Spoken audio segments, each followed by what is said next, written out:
la thématique elle-même s'est imposée à nous au moment de la première réunion de préparatif, le premier brainstorming du comité scientifique, dans lequel siègent bien entendu les deux universités, l'université Hassan II de Casablanca et l'université polytechnique Mohamed VI de Ben Guerir.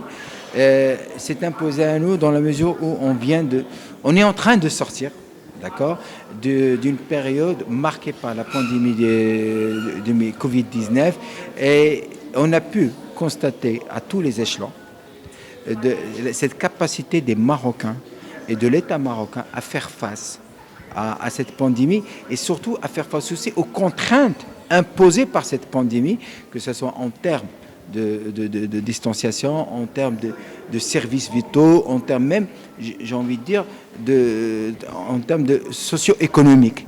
Et donc, aujourd'hui, pour nous, cette plateforme nous permettrait de mettre en avant ces gens-là, et ces réalisations-là, et surtout aussi de pouvoir renforcer le message de l'intérêt et de l'importance de la transformation numérique en tant qu'outil, je dirais, de développement et l'atteinte de l'objectif de la smartisation de la ville de Casablanca.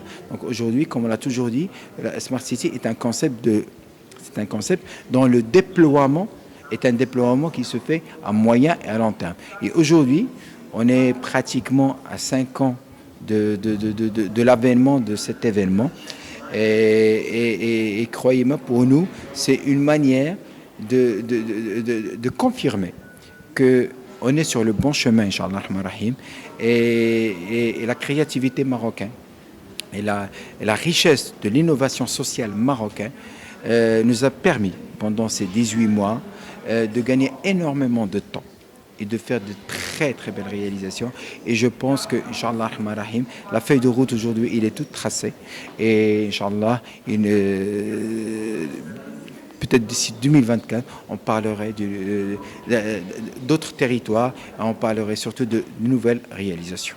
Quels sont, à votre avis, les grands freins qui persistent aujourd'hui? Alors, tout à l'heure, ça a été dit dans la bouche de Monsieur le maire de la ville de Casablanca. En fait, c'est vrai qu'il faut, pour réussir un tel challenge, moi je ne dirais pas qu'il y a un frein, mais disons, parfois, il y a juste des vitesses d'avancement. Mais ce qui est important, et ça j'insiste dessus, ce qui est important, c'est qu'on tient le bon bout. Globalement, et la preuve en est, même le législateur aujourd'hui a fourni énormément d'efforts. Vous avez vu la présentation de M. Louali, directeur général de la collectivité territoriale, où il y a énormément de réalisations qui ont été faites aussi bien en 2020 qu'en 2021. Et donc tout ça fait qu'aujourd'hui, même ce frein, si je dois m'exprimer ainsi, ou bien cet obstacle initial auquel on pensait, c'est-à-dire la mentalité, la culture, est en train de changer. Donc aujourd'hui, je pense qu'on a toutes les conditions favorables pour se dire définitivement qu'il n'y a plus d'obstacles.